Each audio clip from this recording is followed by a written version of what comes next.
Welcome to the Pitch Dry Chronicles. I am Tats. I am here with Donald, and it has been a little bit of a crazy couple of days in Yankee spring training as they begin. And our fearless leader, Brian Cashman, has decided to just make a whole mockery out of the outfield. So we will be breaking that down in detail right after this. It's just too much. I can't stop laughing.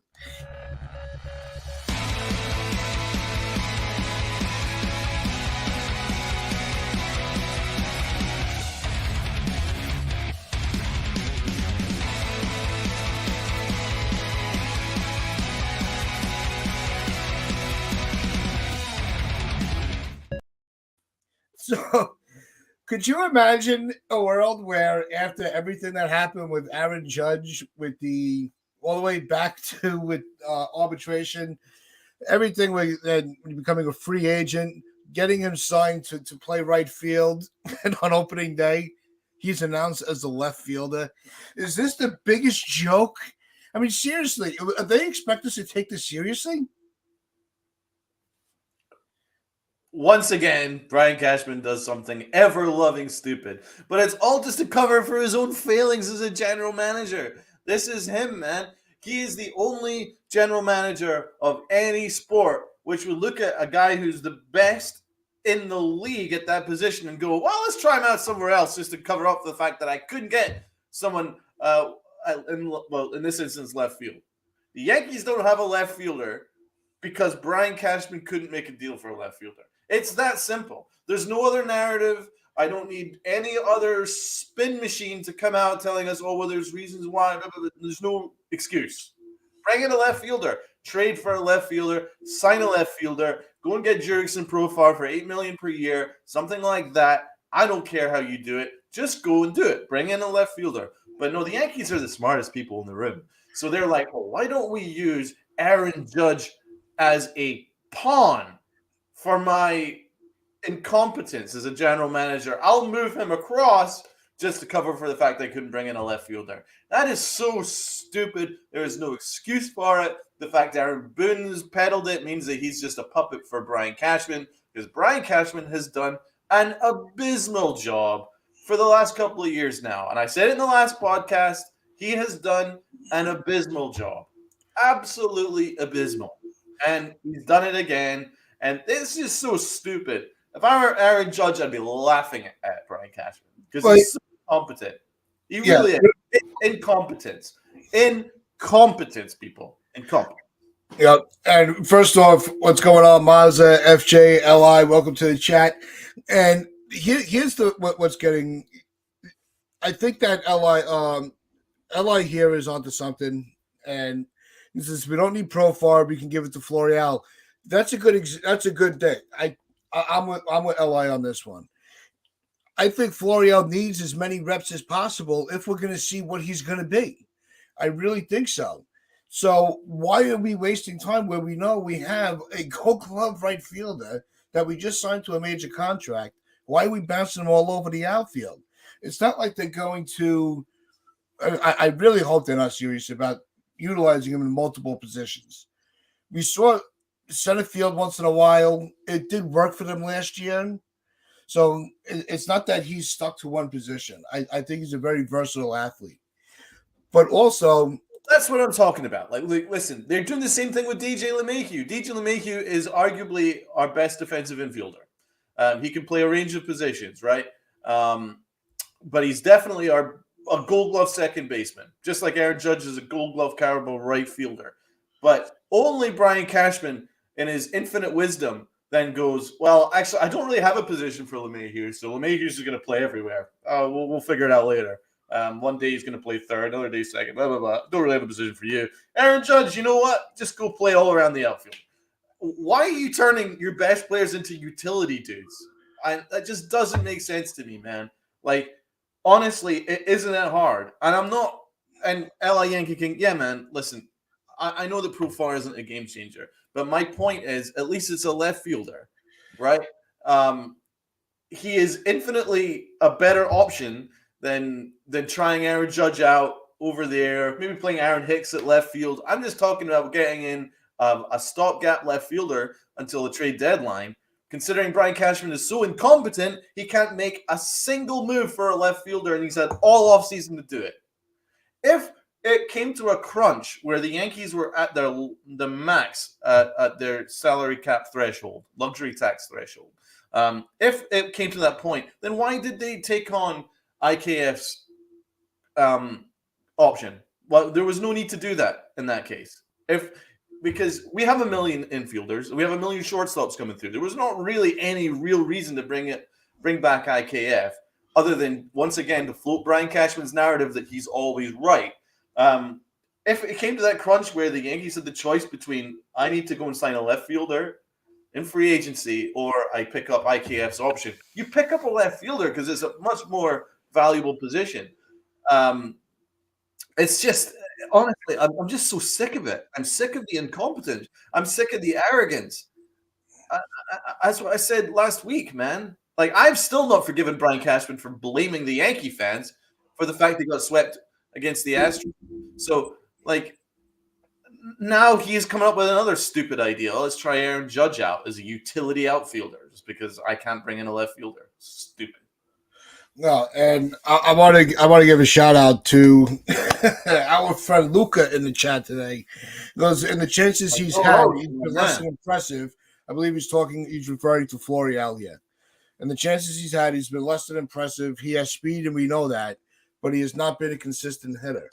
But that goes to my preface where, Luca, I think that this is the time where you should be giving him a lot of the reps, especially this early in the spring, where you can still give yourself a window to pivot if he's not working out.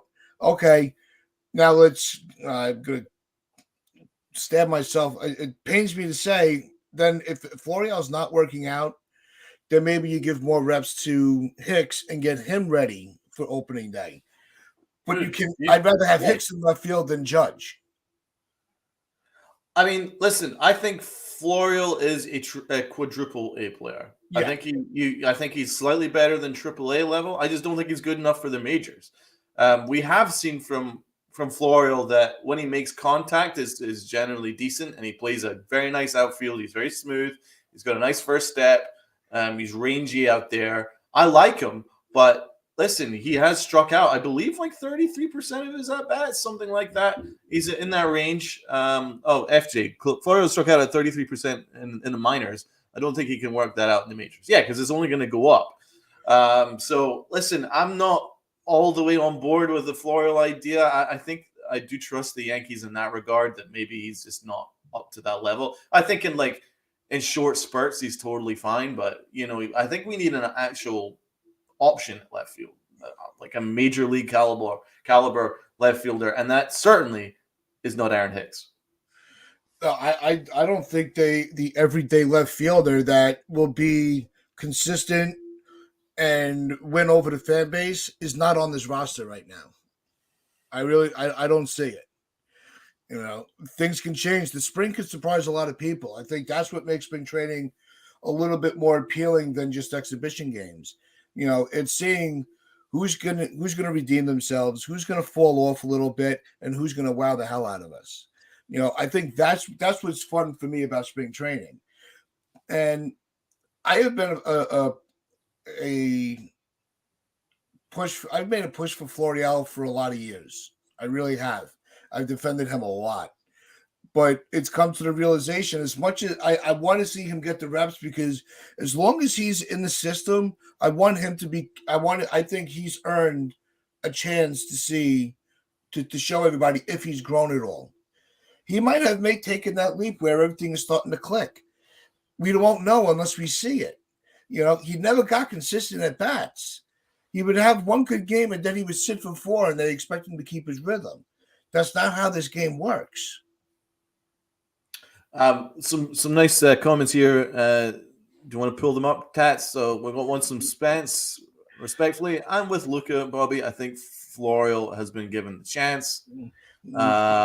Fortune expense, you can certainly feel better than Hicks.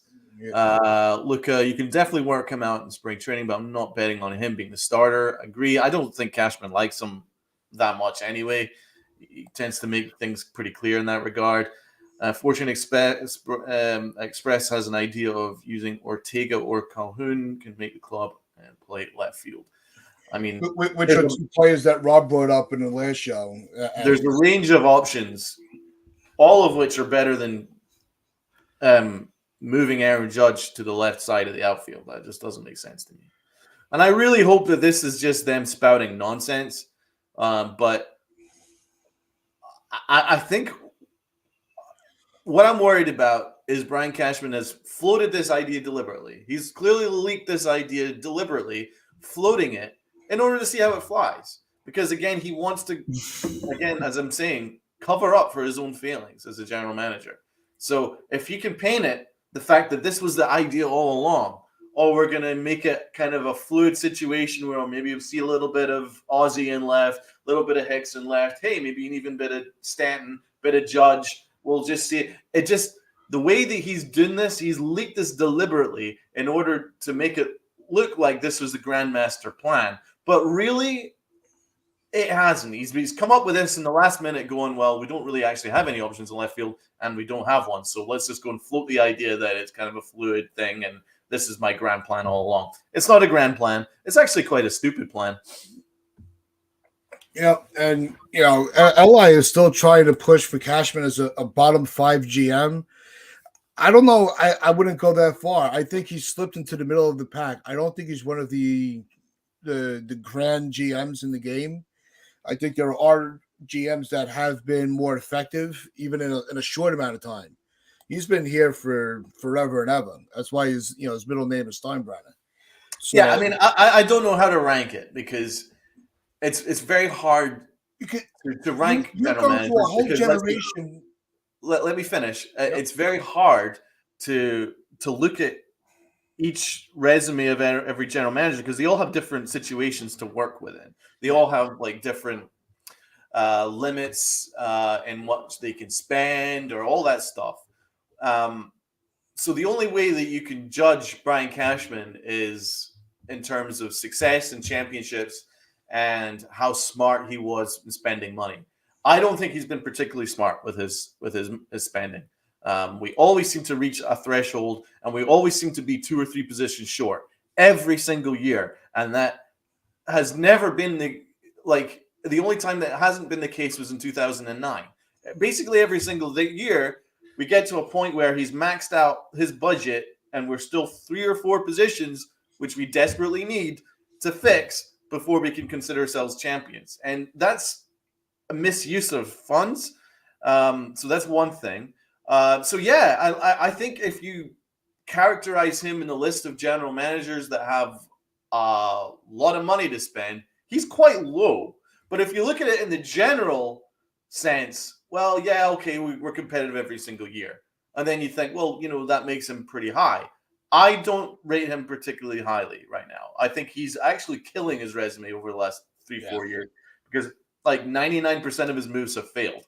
So I put him in the mid to bottom tier of general managers. So like LI Yankee King, like you can put him wherever you want, and I'm not going to argue because I will never put myself in a position where I'm going to defend Brian Cashman. I don't think there's anything to defend right now. I'm sick of it. I'm mostly just sick of the fact that every single year I'm getting excuses, and I don't like excuses before a season starts. I never do, and I don't like that from any of the organizations I follow and root for and cover. I don't think a team that make excuses before a season starts and floats ideas and leaks things through the media and blames the fans for expectations is an organization that's going to be successful at the end of the day. Yeah, no, I'm with Fortrain, with Mazza here. We have not seen a losing season for an entire generation now. The world champion, the World Series has only come once under his full tenure. I can't count when he had the teams that still have players left over from Stick. I don't, not that they don't count on his resume, but at this stage of his career, I don't think they count on his resume. I think that's a fair statement. 2009 was legit. He still had, he had already infused players that were not from the Stick Michael era.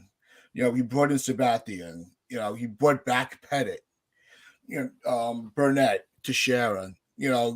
A-Rod. Those were core guys. That got us our last World Series all the way back in 2009.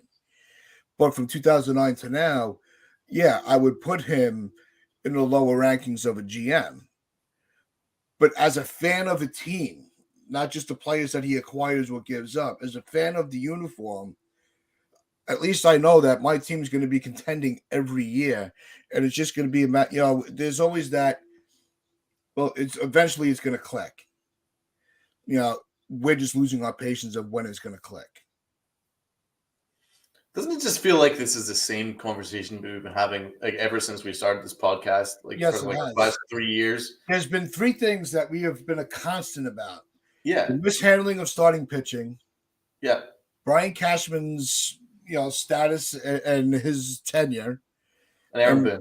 And Aaron Boone and Aaron Hicks. And Aaron Hicks, yeah. I mean, we've been very consistent. And you know what's scary, though? The fact that we've been talking about this for 3 years now, and none of that has changed. Brian Cashman's still here. Aaron Hicks is still here. Aaron Boone is still here. The excuses are still here. And that is why I finally kind of reached the point where, why should I be getting excited when all I know is that this is just going to be the same repetition year on year? Nothing changes. No one's held accountable. Well, listen, right? We know he's been successful. And I'm not downplaying the fact that we're competitive every single year. That's hard to do, right? So I'll give him his flowers for that. But you also have to look at championships, which is what we're kind of in the business for. That's what every team is in the business for, believe it or not. And the Red Sox have been through 3 general managers, and they've all won a championship over the last few years. Dombrowski is not a particularly good general manager. He won them a championship. So what is it that they're doing, which Brian Cashman isn't, considering they're not even viewed in the industry as particularly great, yet they've won champions. Dombrowski isn't rated in the industry. I think I'd have a particularly great general manager, but he's won a championship for the Red Sox. So what is it that they are doing when they have a good team that the Yankees aren't doing? But the Yankees never look at the industry and go, what is it this guy is doing that I'm not doing? They just don't seem to do it. They're just especially recently, they've kind of got Stockholm syndrome where Brian Cashman's I love our process. That's it. And then nothing happens. I think that's what it is. You never improve that way. I think it's his stubbornness in his process that has not fully delivered. Are we getting to the postseason every year? Yeah. Are we getting through to the World Series? No. So there's that 50-50 where he's putting the teams together in the offseason and at the trade deadline. He's filling in holes that need to be filled, but he's not filling them all in. If you have 10 holes and you're only filling in 5, you only did half the job. He's not following through on his swing. All right, let's use a baseball term for this one. If he was able to go out and he was able to get Benintendi this offseason, our outlook of him going into this year, it has a lot more positivity to it. Yeah, for sure. So we needed, he wasn't. We had talked about how he was actually addressing areas of need. We were able, we needed to bring back Rizzo to be our veteran left-handed first baseman. We got him back.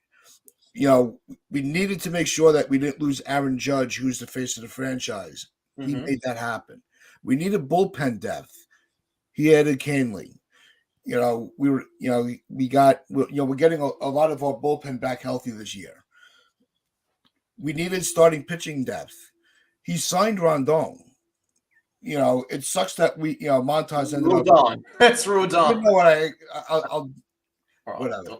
So you know what I mean. It's unfortunate. The Montas situation is a black eye on it, but Montas was expected to be pitching this spring. So we had the pitching depth because we still have Herman and Schmidt in the background. Luis Hill will be around eventually near the end of the season, I think. So he was making decisions, and yeah, I know Hal did that, but he's still listed as a GM for that roster. Right? He's still going to. Well, I'm kind of with Li here. I wouldn't give Brian Cashman any praise for the Aaron Judge signing. I mean, at the end of the day, we ended up paying infinitely more money than they needed to, because last year, um, Brian Cashman left it a week before the regular season started to even discuss Aaron Judge's contract. They couldn't get a deal done, and then he ended up making it public, which Aaron Judge expressed asked him not to do.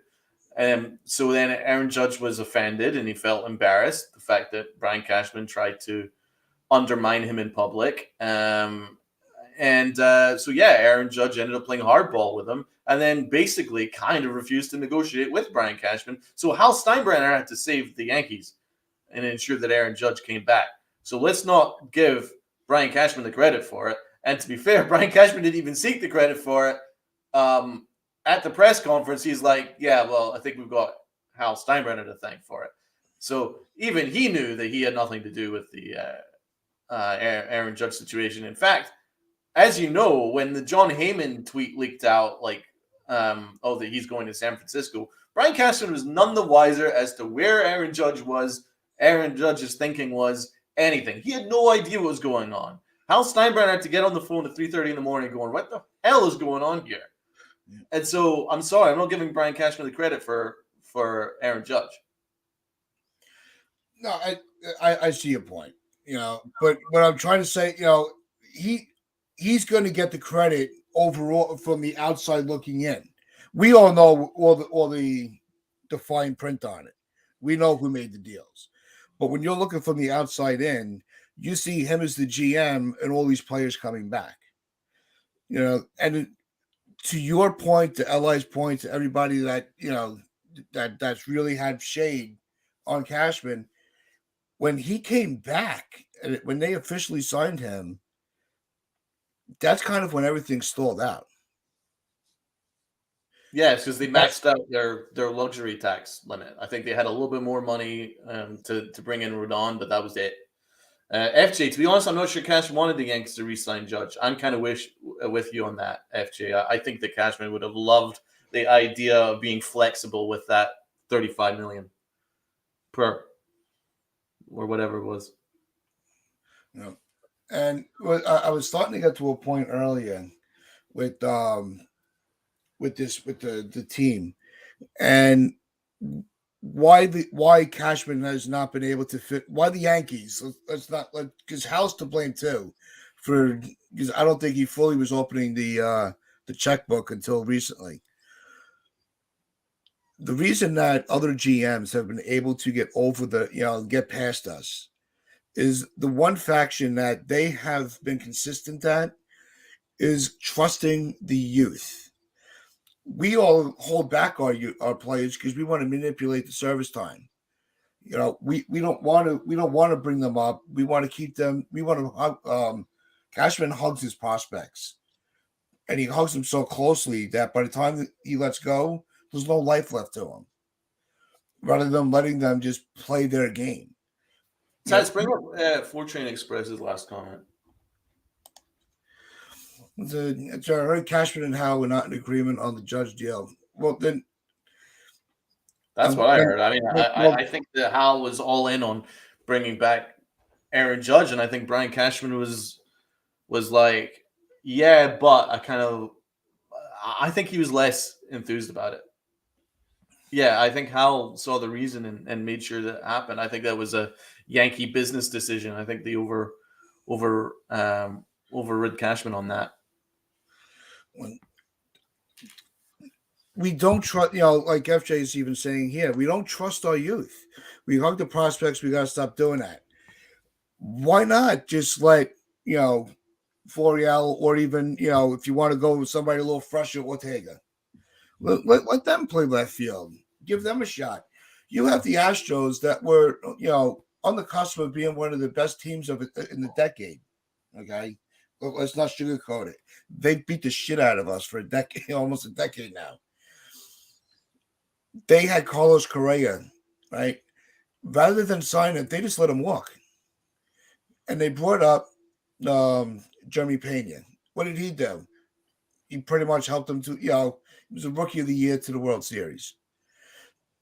So don't tell I don't want them blowing smoke up our ass that they're not ready, or we need to flex and get the big market guys. That's not what's going to get this team a World Series. Spencer seems to think that. Well, he says George, but I think he must be meaning Judge. In fairness, I don't think Judge was going to accept any offer before the 2022 season. That is how he played it. I don't believe that's factually correct. Judge had a number, and the Yankees were well off that number, and so that's why the negotiations went to an impasse. But as I say, factually, Brian Cashman only started negotiating a couple of days before the season started. Had he actually made it Judge a priority, then he probably would have tied it down a year ago, and we wouldn't have been in this situation with San Francisco and all this stuff. Yeah, and FJ brings up, fans are ready to have two kids play the infield this season. Cashman's done move created the logjam. Yeah, Exactly. That's what I was, and that's something that we were, big pushing big on. Let the kids play. We've already seen what Cabrera and Peraza was able to do. Trust it. Trust it. You saw Peraza come in a postseason game, and the first ball, because we were joking around. Of course, we knew the ball was going to find him right away, and he made a phenomenal play without the pressures of with the pressures of the postseason. Why aren't you trusting somebody like that to be able to build on? That it just doesn't make any sense. What? Because you already had IKF and Donaldson on your roster, you don't want to hurt their feelings. You don't want to feel like you're wasting your money. But in turn, you're wasting our money because we're the ones that are spending the money going to the stadium, getting all the merchandise, supporting this team with nothing to show for it at the end of the season, but another embarrassment. Well, this is interesting. Spence is doubling down here.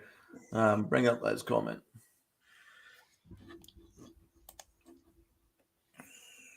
So you got to respectfully disagree there. Cashman and Hal made Judge number one priority. We know that. I don't think Judge was Cashman's priority. That's why I think Hal got involved before Cashman was able to put his stink on it. Definitely. When was the last time you saw Hal step over the GM to finish the deal? When was the last play, Spence? Because I don't remember ever seeing that before.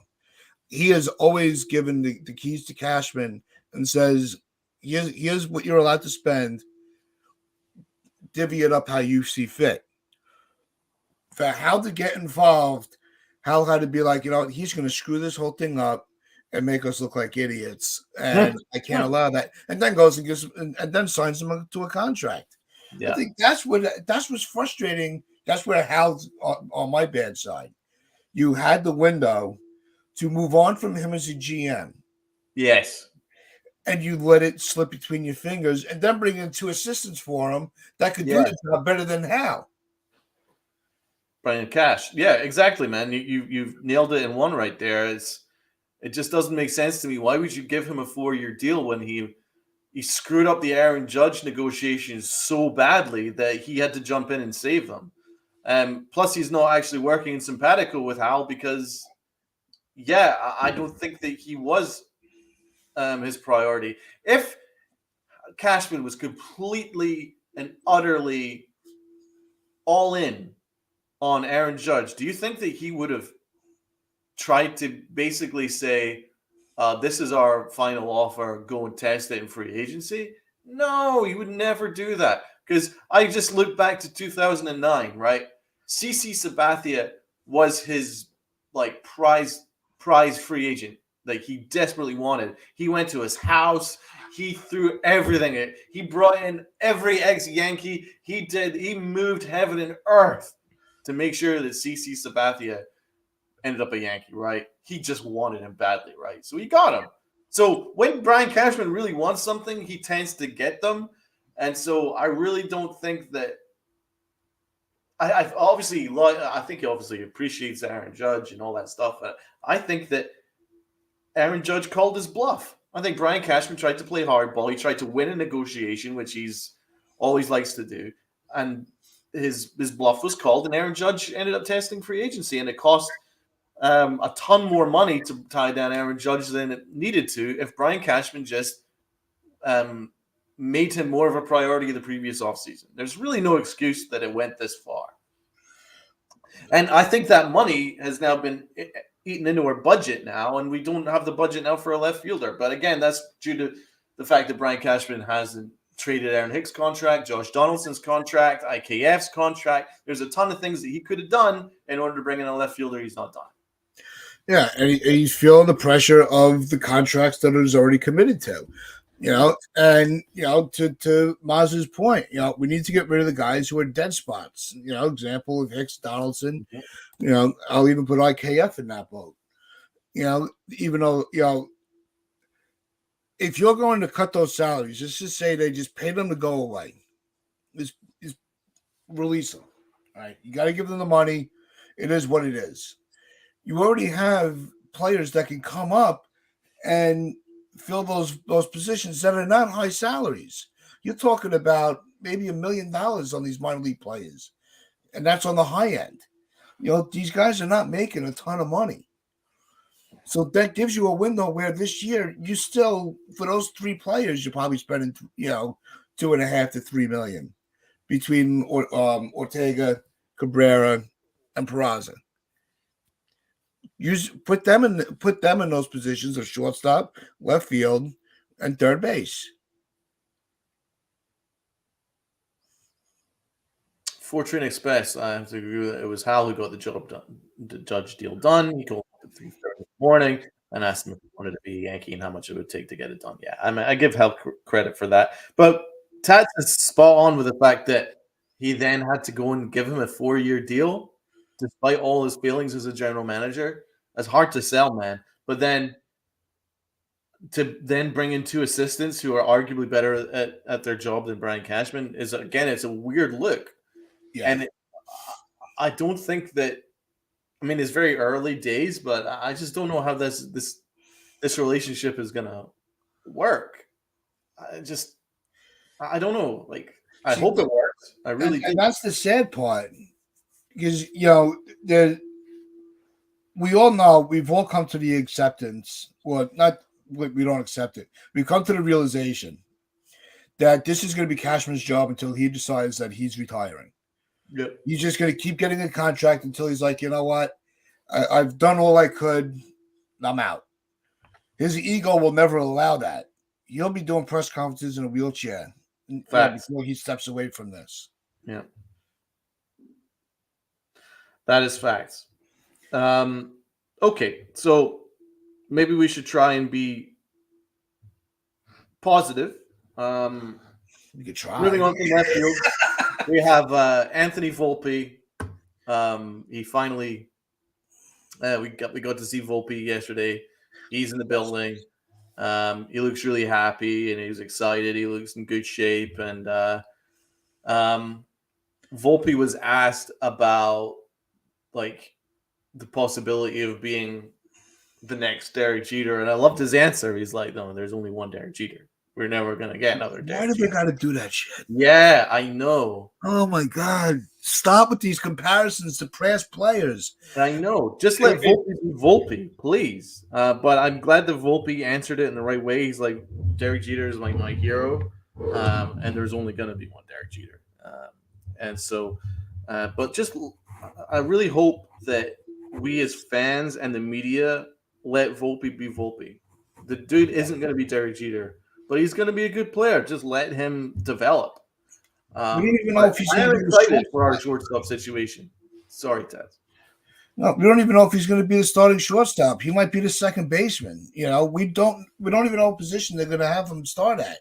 Mm-hmm. We don't even know if he's going to start in the majors. He might start in AAA this year. I think he will because of the service time. Well, yeah, which really just it's so aggravating. It really.